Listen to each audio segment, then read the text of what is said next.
This episode is brought to you by Ursa Minor Outfitters. Folks, I'm absolutely in love with my loon mug. It's handmade, it's an absolute piece of art. Whether it's at the office or at the house, people keep asking to check it out. If you're not a loon fan, they also have other beautiful mugs for wildlife fans of moose, bears, and eagles. They specialize in products highlighting the outdoors and local pride through quality design by local artists. They've even started expanding into items beyond mugs, like apparel, dog accessories, and soon candles and more. They also try to partner and highlight other small businesses, and in some cases, forego profits in lieu of charitable giving to help their community, such as the dog rescue. So check them out, UrsaMinorOutfitters.com, and enter promo code HikesMikes10 at checkout to receive 10% off your order. And for our four-legged hiking partners, they also have a portable silicone dog bowl and also a sweet over-the-collar dog bandana. Go check them out, UrsaMinorOutfitters.com, and don't forget to enter promo code HikesMikes10 at checkout to receive 10% off your order.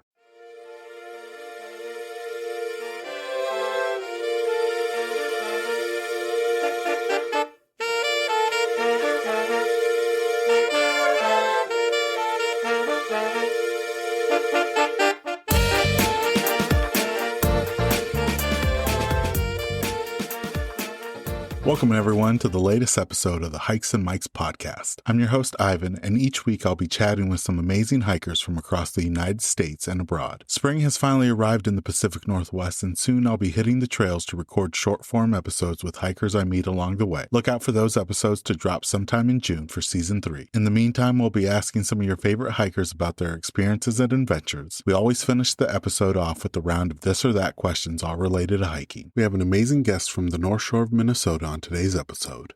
Her name is Melissa, and you can follow her adventures on Instagram at North Shore Explorer MN. I had a great time chatting with Melissa on this episode. She shares what it's like to hike in and around the North Shore of Lake Superior, some of the truly unique features both on and off the trail, including an on-the-water trail only accessible via kayak. Without further ado, let's jump into this episode with our guest, Melissa.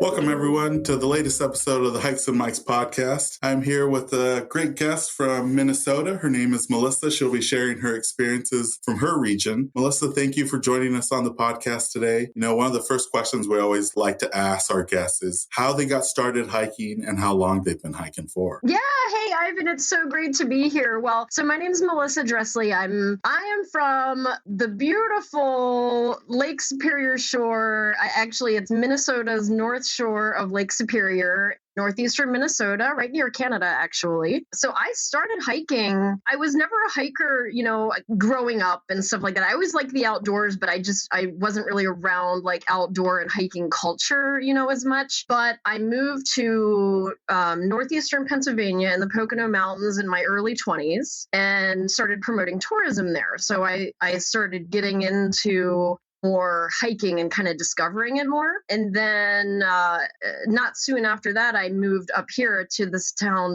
Grand Marais, Minnesota, a remote town on Lake Superior, it's all about the outdoors here. And I started this business. I published the North Shore Explorer Guide. So my mission is to share the North Shore special places and help people discover the peace and positivity that's found on Lake Superior. And that's what's really gotten me into hiking and exploring and discovering. And so I've been doing, the business here for about 5 years, but, I've really been getting into hiking more in the past 10 years. And I have to say that having a dog has really gotten me out.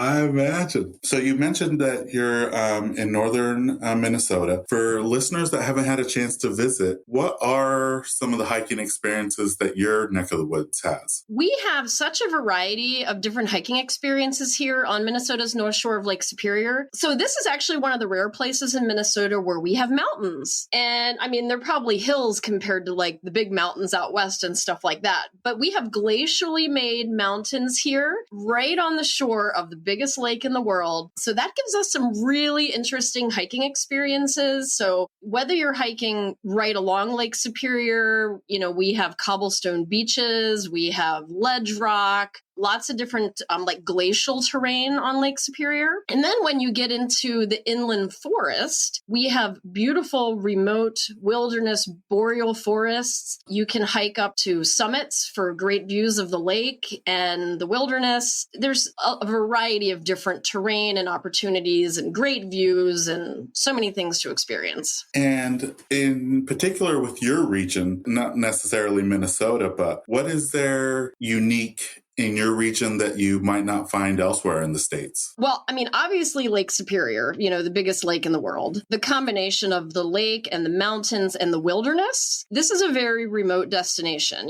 because we have the lake to the east, and then we have one of the biggest wilderness areas in the country right to our west, and that's the Boundary Waters Canoe Area Wilderness. Just remote wilderness, lots of beautiful sights. Yeah, you guys have some impressive shoreline. And one thing that caught my eye from your feed is you also have some amazing wildflowers, similar to the Pacific Northwest. I know that we're still defrosting here in the Pacific Northwest from the winter. How's the springtime in your neck of the woods? Well, at the time of we're recording this, it's mid-April, and mid-April here in northern Minnesota is mud season. We still have huge piles of snow. There's piles of snow in the woods, but it's melting, on the pavement and the roads and like around the trees, and so we are melting, which means we have a lot of water flowing. Gorgeous waterfalls this time of year. We're not even in peak waterfall season. I mean, we're just hitting the thaw right now. Like this week, actually. So we have a long winter and we have a long spring, but definitely the waterfalls are a highlight of the spring season. And that's from about mid-April to the end of May for peak waterfall. Okay. Good to know. And when it comes to the wildflowers, when would you say is the peak season in the spring for you guys to catch them? Oh, wildflowers for sure. Oh my gosh. We have beautiful wildflowers. I would say mid-June. They really go through the fall, but peak wildflower would be mid-June, when we get the lupin. Well, lupin is an invasive species, so they tend to take over, areas, but boy, are they pretty. Yeah. I mean, you can be driving. So we have the North Shore Scenic Drive, which runs right along Lake Superior for 150 miles. And then like right along sides of the roads, you'll see just covering of these beautiful pink and purple lupin. It's iconic, actually. A lot of people come here just to see that, and then those last for a few weeks, and then we get into different species of wildflowers, through the season. Towards the end, like mid-August, we start getting the fireweed. And so, the story with the fireweed is that, I don't know if nobody's familiar with this flower, it starts growing up the stem. And then once all the blossoms reach the top of the stem, summer's over. Okay. And that happens at about the end of August. So that's a good kind of like gauge to show how much summer you have left. It is. Yeah, it is. And then in the fall, they seed out and they turn into like, just white seed, kind of like you can like blow away. Those last through the fall, and then in the fall we have gorgeous understory colors, and that's just part of it. So yeah, we have a robust wildflower season here. Yeah, I was really impressed with some of the shots in your feed of the different wildflowers. It's just unbelievably gorgeous, especially with the backdrop of the lake. You mentioned the endless miles of lakeshore that you have to explore. And I think it's so unique in the sense when it comes to hiking, you have such a unique landscape to traverse. Do you have some favorite lakeshore hikes that you like to frequent? Yeah, there's just so many places to go. I mean, we have the Superior Hiking Trail here, which, goes from Duluth to the Canadian border for over 150 miles. Portions of that do go right on Lake Superior, but you can just go to, we have very small towns here along the lake on the North Shore. And then you can just go to the town, to the downtown area, and, experience, beautiful harbor. Skipping rocks, is a big thing here, so you can just be in town and explore the lakeshore. Here in Grand Marais, where I live, we have a beautiful area called Artist Point. And it's a point out in Lake Superior where there's a breakwater that goes to a lighthouse. And then we have, just a natural area of woods and ledge rock. That's a beautiful area to explore and very accessible. I mean, it's very easy to get to. It's right in town. So, and then there's just, of course, we have the state parks. We have 8 state parks here on Minnesota's North Shore of Lake Superior. They all have rivers, waterfalls, and lakeshore to explore. So lots of great opportunity. One thing that I remember one of my previous guests who was from Michigan, she said that you almost had to book out months in advance some of the camping spots along the lakeshore and state parks. Is that something that you would also recommend for folks trying to visit and maybe camp on the lake? If you're coming in the summertime, you're not going to drive up here and find a campsite. You probably won't be able to drive up here and find a hotel room, in the summertime. So I would definitely make your plans in advance. We have lots of great campsites here, or campgrounds. We have campgrounds at the state parks. We have U.S. Forest Service primitive campgrounds. Those are more like in the inland forests, as opposed to right on the lake. The state parks are going to be more on the lake. Then there's also some private campgrounds and stuff as well, and city campgrounds. But I definitely make plans ahead of time. How early would you recommend folks start booking their accommodations for summer? A couple months in advance. And really, if you know for sure that you're coming in July, like for the peak season of like July and August, I would book as soon as you're ready. Okay. And then actually, I'll tell you, so we have a campground. It's a city campground, an RV park right here in downtown Grand Marais. And they open up their bookings on like right at the beginning of January. And there is a line out the door, for people wanting to book. And actually, my mom came up here a couple years ago and we were planning in February because they were going to come early June. We were talking about it in February. And I said, well, why don't you they were bringing their RV, call the campground and make a reservation now, like do it now. And this was in February. And she told me she called to make the reservation and they had one site left and they wanted to come. And that was in February. So it kind of depends on when you want to come and where you're going, but book as soon as you know. Okay. Yeah. The earlier, the better. And the other thing that caught my eye that I was really impressed by your region is, you have the beaches and the lakeshore, but one of the more impressive things were some of the cliffs that you had with the epic viewpoints. One of them in particular is over 200 feet tall, and it has a very unique nickname called the Hellacious Overlook. Can you share to our listeners a little bit about that overlook and what makes it so impressive? Yeah, I mean, Lake Superior has some awesome cliffs, really tall cliffs. I mean, just plunging right down into the lake. And those are primarily in the Tetagooch State Park area. And so the particular one that you mentioned is actually called Palisade Head. It's more typically known, that's the official name of it, and Hellacious Overlook is kind of like a nickname that's not as really widely known, but it's Palisade Head, and you can hike or you can drive your car up just this little tiny switchback road that goes up to the top of this cliff. And it's 200 feet, like right above Lake Superior. And it is this incredible view. And it is scary. I mean, it's pretty hellacious.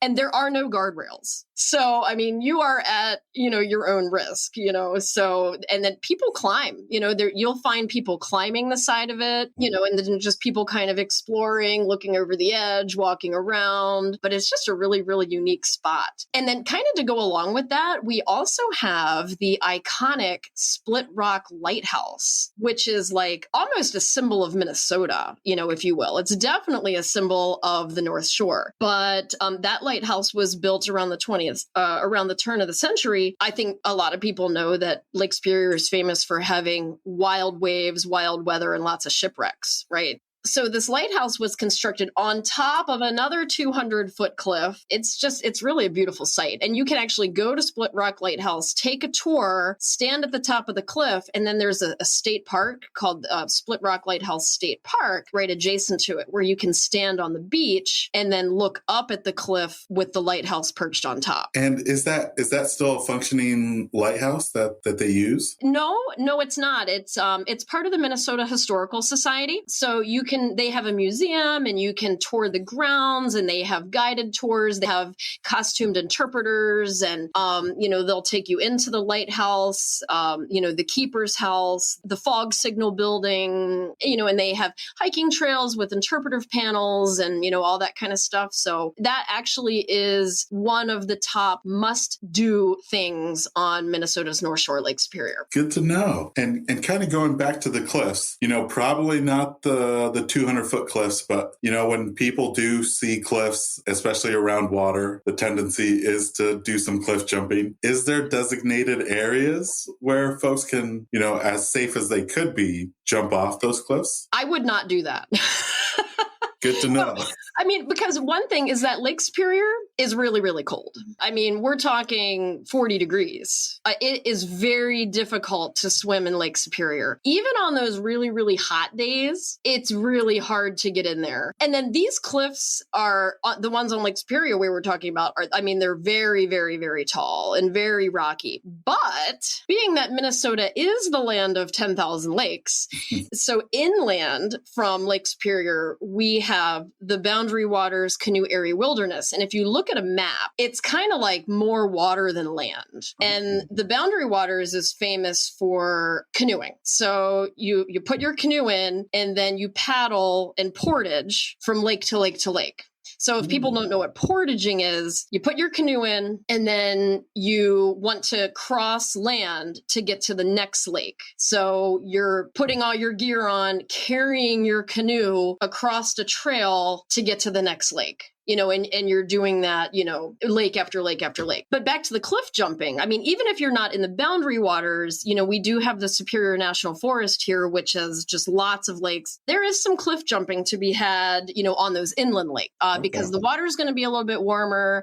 There's more predictable conditions in some areas, and then the cliffs aren't quite as tall. So there's definitely opportunity. Avoid the Lake Superior ones. Find some that are a little bit safer inland. Okay. For sure. Melissa, you've already mentioned it. And, one thing that I really love about the Pacific Northwest and just anywhere I go is chasing beautiful waterfalls. And you guys have just a ton of different waterfalls in your neck of the woods. What would you say are your top 3 waterfalls and what makes them so unique? Right.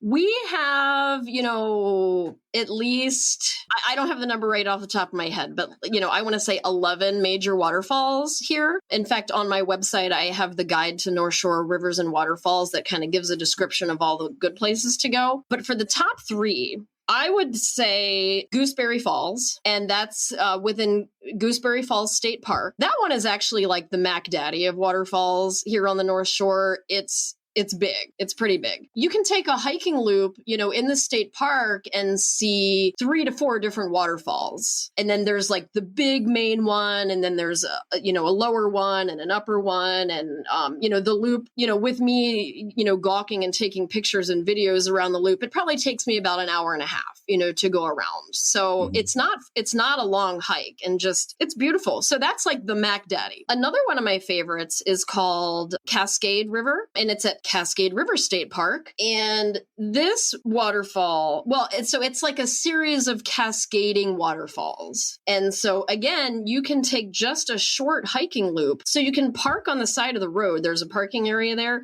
And then in just a short loop, you can see these beautiful cascading waterfalls. Again, there's no guardrails or, anything. There's not a lot of that type of infrastructure. So it feels very natural. And that's just a beautiful and very easily accessible place to go. And then my third pick would be the tallest waterfall in Minnesota, which is actually, so this is called High Falls, and it's in Grand Portage State Park, and it's on the Pigeon River, and which is actually the border between the U.S. and Canada. And it's actually a part of a Native American reservation, the Grand Portage Reservation. It's the tallest waterfall in Minnesota, and this is actually a wheelchair accessible hike. It's about a half mile or so, I want to say, one way out to the falls. There's a paved trail, and then you go onto a boardwalk, and then there's a couple of places to see the falls. There's at least one place that's wheelchair accessible, and oh boy, it's gorgeous. It's so tall and it's beautiful. And then the way it's positioned with the sun when the waterfall's going and the mist, the waterfall creates all this mist. There's always a rainbow there. There's always a rainbow in the mist, and it's just so pretty and just such a great hike. And like I said, all of these waterfalls are pretty accessible. You don't have to trek like 7 miles in. I mean, these are like easy places to go. Yeah, the more accessibility for folks of all types of abilities is great. Normally when we talk about black sand beaches, Melissa, folks tend to picture the beaches on the Big Island and Maui, but there's a hidden gem in Silver Bay that's aptly named Black Sand Beach. Can you share a little bit about the history of Black Sand Beach and why it should be a destination to visit? Yeah, I mean, it's really a unique feature, and it's actually not really a natural feature. Now, this area of the country is very involved in iron mining, and just west from us is one of the largest iron deposits in the country, probably in the world. It's called Minnesota's Iron Range, and it's not far from here. There's a plant in Silver Bay that makes taconite, and taconite, it's a processing plant that turns the raw iron ore into taconite pellets, which are just iron ore pellets. And then those pellets are shipped out on Lake Superior around the world. It's a major industry here. So in Silver Bay is where that taconite plant is. And so then they've deposited the taconite tailings, onto the lakeshore there. And so that is what's actually created the Black Sand Beach. And for many years, that was private property, as part of the mining corporation. In the past, I don't know, 10 years, I've lost track by now, but relatively recently, it's been opened up as a public area as part of the city of Silver Bay. And it's an extremely popular place to go because it does have that black sand and it's got 2 little bays. It's really beautiful. And that's actually a really good place to swim, because it's warm there. I was talking about how cold Lake Superior is. You get a little bit of warmer water there. And then they've got picnic tables and, stuff like that. So it's a really popular place to visit. Yeah, I imagine in the summer, it's one of those places that's just busy from sun up to sundown. Now, another thing that you tend to envision in a tropical location, the only water trail I've known is the one down in the U.S. Virgin Islands National Park that's used for snorkeling, but Lake Superior has its own water trail. Can you share with our listeners a little bit about that unique kayaking trail that's on the water? Yeah, this is really a unique feature and something I just learned about, as a matter of fact, because I myself am not a kayaker, but on my blog, I like to engage different contributors and things like that. So I have a blog on my website by a kayak guide, Maddie Marcourt, who told me about this water trail. And so it goes from Duluth to the Canadian border. So it's I don't think developed is the right word, you know what I mean? But it's part of the Minnesota Department of Natural Resources, where there are like stops along the way. There's watercraft only campsites that you can go to. And then of course there's the state park campsites and things like that along the way too. But the interesting thing is the watercraft only campsites, and they are non-reservable. They're paddle up only. And so it just gives you a really good opportunity to travel the entire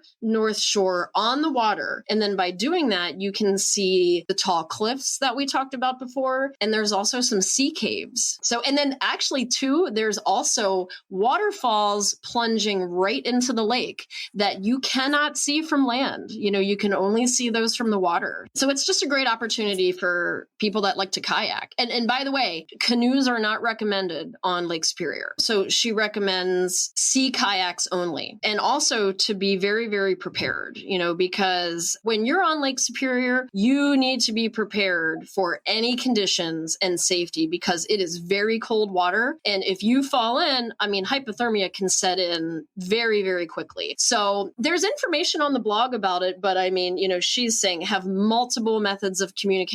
Of course, have your life jacket, and you want to have bilge pumps and all kinds of safety equipment with you. Good advice. Is that maybe if folks are kayakers and seasoned kayakers and they don't reserve a spot at one of the campgrounds, possibly that's one way to kind of get a campground because it's first come, first serve? Right. Yeah. Those watercraft only campsites, and they're just sites. You're just talking about like one site. And then I'm sure there's been instances places where, there's been people having to share, the space and things like that. But I mean, they are small, they're primitive. There's no facilities or, anything like that. So, you definitely want to have your tent and your toilet paper. What a unique place. That's awesome. The fact that you're on the lake already, but you get to see the cliffs from a different perspective. And the fact that there's caves and waterfalls that you get to see, that's unbelievable. It's pretty amazing. I'd like to do it. But I want it I'm inexperienced. So,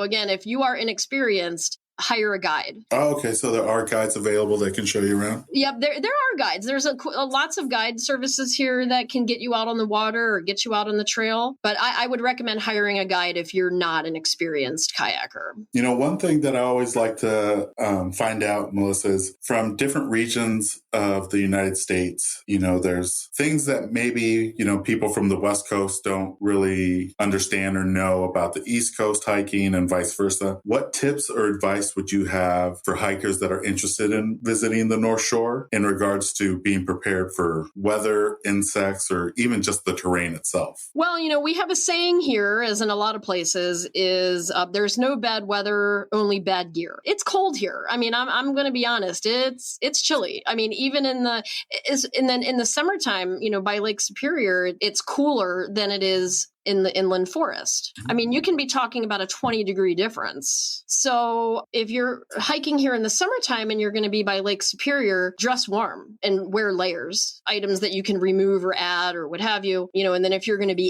inland, it's going to be warmer. So just come with a variety of different gear. I would say that the proper footwear, I mean, I'm sure this is true for any hiking. I think all hikers know this, but the proper footwear is the most important thing, because you can be traversing volcanic ledge rock, cobblestones, normal, dirt trail conditions, tree roots, varied terrain, hills, ascents, descents, things like that. And then, you mentioned insects. I don't know if people know that, the mosquito is the unofficial Minnesota state bird.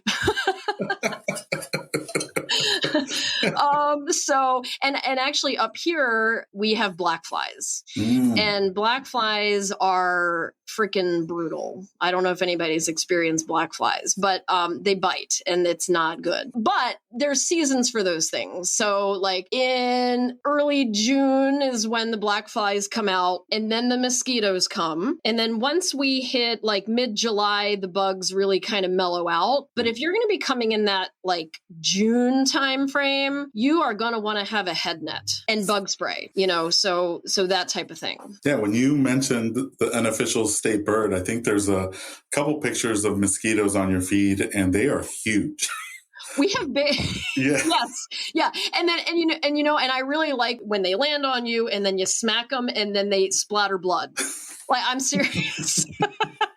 Yeah, they almost look like dragonflies in the sense of their size that you have, but I can imagine those could probably, suck quite a bit of blood out. But I will say, don't let that deter you, because again, we're back to there's no bad weather, just bad gear. And, the insects aren't weather. But if you're prepared, you can completely enjoy the outdoors here, no matter the conditions. One of the things that we like to do here, Melissa, is we like to do a deep dive in our guests' Instagram feed. And this post in particular got me really excited, because by far, it's the best tasting wild berry I've ever had in my life. I'm a big fan of huckleberries, but the thimbleberry is the best thing I've ever tasted. For listeners that haven't had a chance to experience them, can you share a little bit about thimbleberries, and when is thimbleberry season in the North Shore? Yeah, thimbleberries are great. I mean, we have a robust berry season here. And so the thimbleberry is one of the later berries. They come out, mid to late August. Sometimes into September is thimbleberry season. And, it's a larger size berry, and it actually does fit perfectly on your finger like a thimble. It's a red berry. It's similar to a raspberry, in the way it looks, and it has an addicting tartness. So you can come across crazy patches of wild thimbleberries here. Oh, no kidding. Yeah. Yeah, the only time I've tried them, and maybe it's a lakeshore berry berry, but up in northern Idaho near Sandpoint is where I got to try them. And, once I found a patch, I was there like if I was like a black bear and I was just chomping away at the thimbleberries, but I haven't been able to find them in Washington. And I know that when I'm looking for jams and jellies and all that stuff, they've been able to cultivate huckleberries and make them into jams and make things accessible. But the thimbleberries, I guess it's not something that you can cultivate like on a farm. So it's very, very wild. So you don't see too many like thimbleberry jams or thimbleberry flavored items. Yeah, and because I had never heard of a thimbleberry until I moved here. So, but speaking of berries, like I said, we do have a robust berry season here. I mean, we have wild raspberries, wild blueberries. The blueberry season here is incredible. I mean, people travel here to pick wild blueberries. Our local tourism bureau, Visit Cook County, has a biggest blueberry contest. Really? And so raspberry season is like, about July, mid-July. Blueberry season is like end of July to mid-August. And then thimbleberry season is mid-August to September. Okay. So almost the whole summer, you get a different month, different berry. That's awesome. Yeah. One thing that I love to do, and I think, people that travel also like to do this, Melissa, is finding unique and odd roadside attractions. And there's been a couple on your feed that, besides all the great outdoor stuff that you guys have up on the North Shore, some of these roadside attractions are really something that I would love to see in real life. Can you share a couple of the unique ones in your area? Yeah, so the one that first comes to mind is this one. I actually wrote a blog about it, and it's a guy who, and this is like his summer cabin, and his house is right along Highway 61, which is the North Shore Scenic Drive on Lake Superior. So he's right across the street from the lake, a few miles northeast of Grand Marais. So we're getting into pretty remote area here. But he started doing this, it's probably been over 10 years now. But he started out putting driftwood and rocks and, all on his property, just building it up with this driftwood and rocks. And then he started adding like shiny things and like little woodland creatures. And then came the mannequin heads. And then it just got to be more and more and more over time. We're talking over 10 years of like building this thing. And so the funny thing is that everybody has an opinion about it. So, it comes up like on, if you're in like a Facebook group or like, and then whenever I post about it, there's the lovers and the haters of it. It's just like the stupidest eyesore ever. And then others just think it's, really cool. So I was actually determined to find out why is he doing this? What is this? Mm-hmm. So I went and I just knocked on his door, and he took me on a little tour of his art project. And so it's pretty interesting because it started because just as a functional need, because he was having like massive erosion. So he's like, well, how can I stop this? So then he started adding like rocks and driftwood and things like that. And then it just evolved into this project for him, where he was like adding all these things, like his grandkids were giving him things. He's invested. He has invested a lot into this thing, and it's just kind of become like, it's just a great project for him. But then it's actually morphed into, like I mentioned, the mannequin heads, and so then, if you really look at it, it really, there is an overall message of peace and harmony in this work that he's done, because he's incorporated these happy little woodland creatures and then these mannequin heads of all different colors and craziness and like all these different messages and beautiful shiny things and big moose and like all these random things. You can see it on my blog, but it really is about a message of peace and harmony, which is really what I love about it, because even if you don't like the way it looks, it's just a really sweet message, and it's his way of doing that. And then interestingly, the gentleman is actually a member of the Minnesota State Legislature. And you mentioned that it's on his property. Some places you get to admire it from afar, but is that something that folks can get a little bit closer to see some of the woodland creatures or even some of the mannequins up close? Well, so it's one of those places where, you just kind of like drive by slowly. people do stop. People do stop and look. I mean, it's his private property, so it's not like it's an open to the public, attraction sort of thing, but people do stop and look. And so kind of funny, when he was giving me a tour of his thing, we were standing there and then a woman stopped on the side of the road and she was looking and taking pictures. And she said to us, "Can you guys move out of the way? Because I want to see this a little bit. I'm trying to get a picture here. Can you excuse me?" Oh, B. Yeah, if listeners get a chance, please go to Melissa's Instagram and check out, because you have a variety of shots of all the different installations that he's added over the last couple of years. The other one that caught my eye, Melissa, is it Pierre, the pantless voyeur? Yes. Yeah. So Two Harbors is home to Pierre the Pantsless Voyageur. So one thing about the history of this area is, we have the French voyageurs, which worked with the Native Americans and the British Northwest Company in the fur trade back around, the late 1800s. So we have a rich history of fur trading here. And so as you enter Two Harbors, there is a humongous statue of a voyager. He doesn't have any pants on. And it's kind of funny, it's just like he has a coat, but he doesn't really have any pants. And it's just, I don't know why. I don't know if anybody knows why, but it's just really funny. Yeah, for a second, I thought it was like here, at least in Oregon, there's a lot of Paul Bunyan statues that are very similar. And I thought originally it's a Paul Bunyan statue. But then I read the caption and I was like, oh, that's interesting. But it's definitely one of those unique roadside attractions that I think people should stop and check out. Oh, definitely. And then his eyes glow blue. Oh, do they? He has glowing eyes when they work.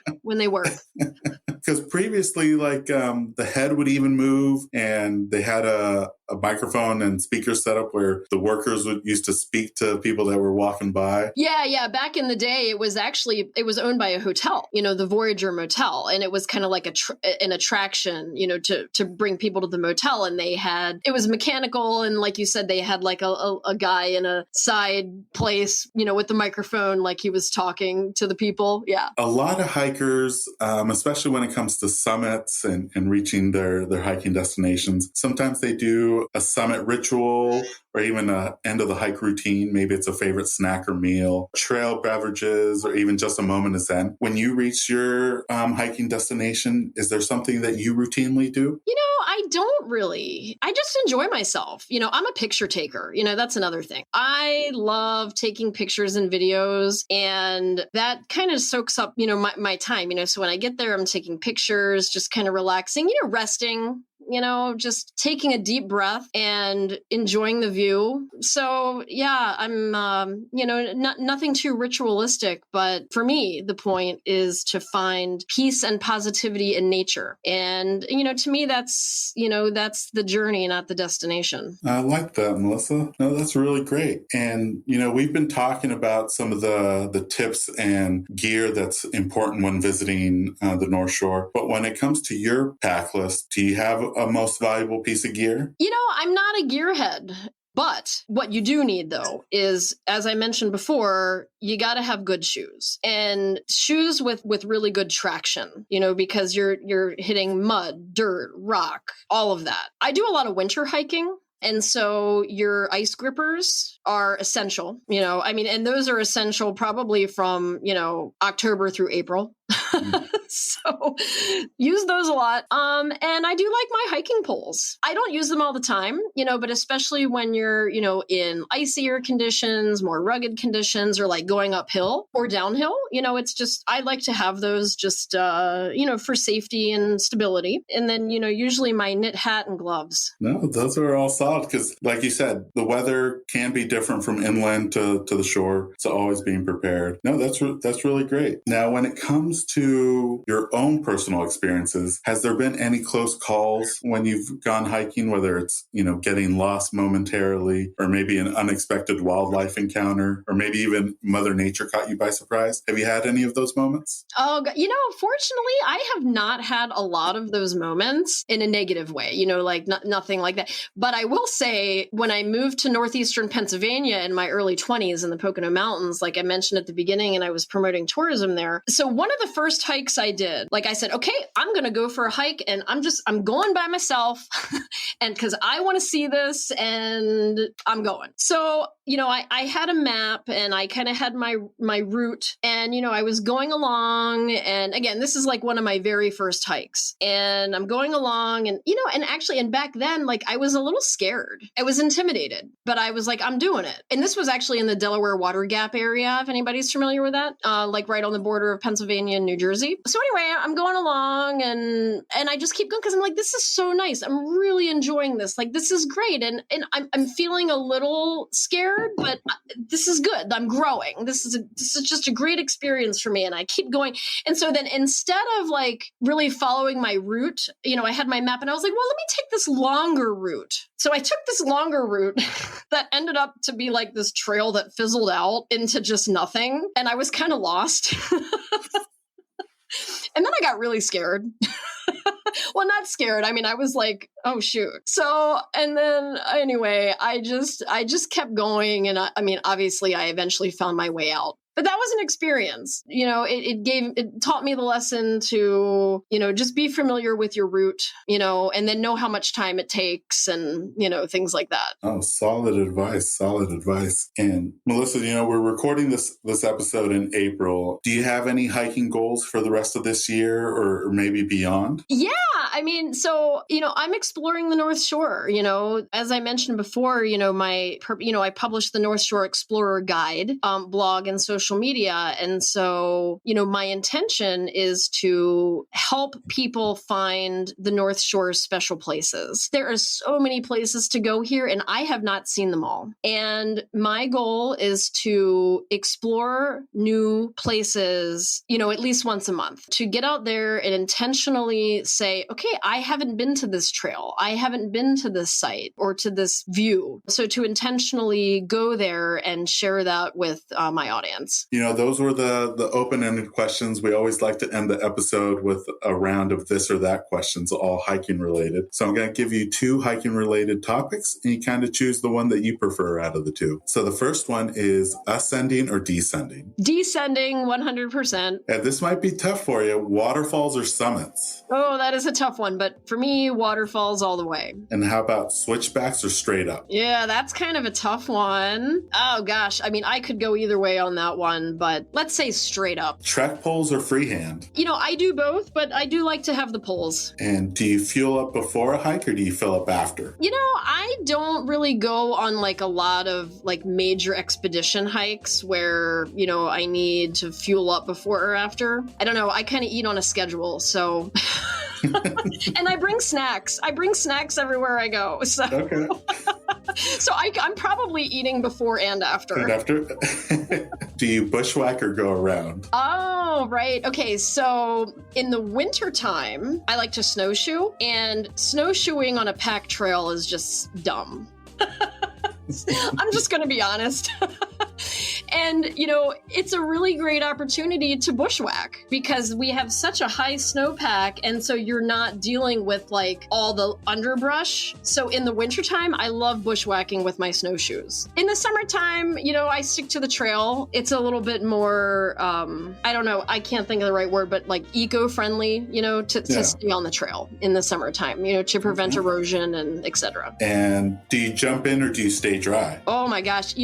I really love swimming. I love swimming. Okay, as I said earlier, swimming in Lake Superior is very, very difficult. But we do have those inland lakes it's hard to resist. It's hard to resist going in there during those hot days. So when it's the right conditions, and for me, it needs to be hot outside, I love getting in the water. When it comes to sunsets or sunrises, which one do you prefer? Well, since I hate getting up early, I am definitely going with sunsets. But spring flowers or fall colors? Oh, that's a good one. I mean, both are outstanding here. But I love those wildflowers, because it's just summer's my favorite. Summer here does not last long enough. And seeing those wildflowers, it just, talking about peace and positivity, I can't think of wildflowers are all about peace and positivity to me. So it just brings delight. It brings me lots of delight to see them. And the last one is, do you tag a hike or do you not tag a hike on social media? Yeah, that's a good question. question. And I know that's a little bit controversial at times. So what I do, because I am purposefully sharing information about exploring the North Shore with people, and my, I guess, policy, I don't have a policy, but, is that, I definitely tag the open places, like the popular places, the places where people should go. Yeah. The places that can handle people. But there's a lot of places that are remote and small and intimate and really can't handle a lot of traffic. And they're kind of like little secrets. And, my thing is I don't give away secrets, because there are those places where, and that's the beauty of the North Shore and just other places is, I can tell you like the main places to go, but part of the fun is exploring on your own and finding these little secret treasures on your own. And that's really the best way to do it. So that's kind of my line of thinking on that. No, I like that, Melissa, because, I think everyone in all regions are experiencing this. The outdoors is starting to get a lot of traffic, and some places just were never meant to have that high of a volume. So we're seeing, either permitting or different approaches on handling the crowds. And I think you're right. Things that are accessible and are open to the public, make them continue to be available. But some of those secret gems, keep them secret. I like that.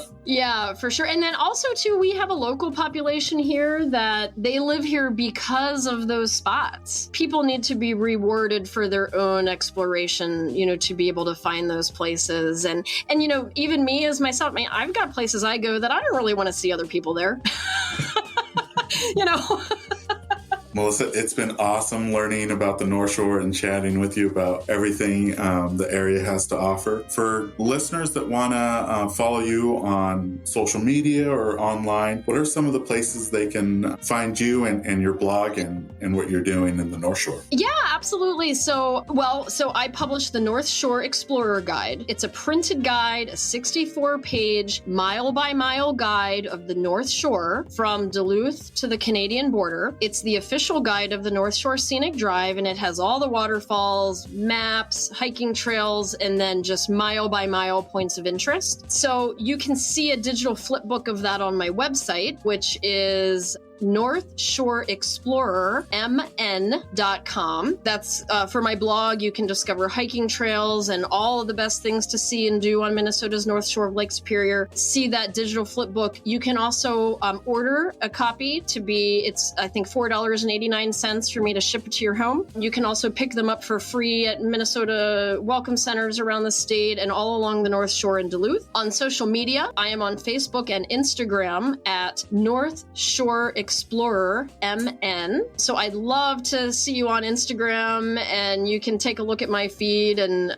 stuff. And then, of course, the website that I already mentioned. So I'd love to see you on the North Shore, so pick up the guide, check out the Instagram, and find a place to go. Shoot me a question. I'm available. I'm here to help. I want to help you find those special places on the North Shore. I'll add all those links to the episode notes so listeners can find it. And yeah, please check out Melissa's Instagram feed to see some of those unique, not just roadside attractions, but some of the great waterfalls that you have there in that area. Well, thank you so much, Melissa, for joining me on the podcast today. It's been great chatting with you about the North Shore. Thank you so much, Ivan. This has been so much fun. And so next summer, you're going to have to plan a trip up here, and I'll take you for a tour. I'll take you up on that. It's definitely moved up in my list to visit. Thanks, Melissa. All right. Take care. Thank you once again to Melissa for joining us on this episode of the Hikes and Mikes podcast. Be sure to follow her on Instagram at North Shore Explorer MN to keep up with her latest adventures and to learn more about the North Shore of Minnesota. Be sure to check out the episode show notes.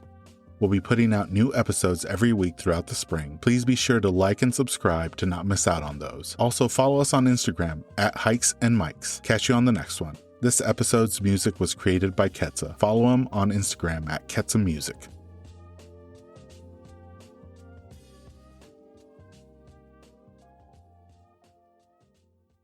This episode is brought to you by Flip Socks. Whether you're on the trail, on the job, or in the yard, Flip Socks will keep Mother Nature out of your boots with their innovative nylon sleeve. You no longer need to worry about any annoying debris getting trapped in your boots during your hikes. Simply flip down the nylon sleeve over any boot to prevent Mother Nature from finding its way inside, keeping your feet comfortable all day long. To get your first pair, visit flipsockswithaz.com and enter promo code HikesMikes10 at checkout to receive 10% off your order. And for listeners who use the promo code at checkout, I'll be donating 100% of the Season 2 promo code proceeds to Big City Mountaineers, who provide transformative experiences through connections to nature that strengthen life skills and build community for youth and disinvested communities across the nation. So if you're tired of bits and pieces of the trail finding its way into your hiking boots, pick up a pair of Flip Socks today with the promo code HikesMikes10 to get 10% off. For website and promo code, see the episode description.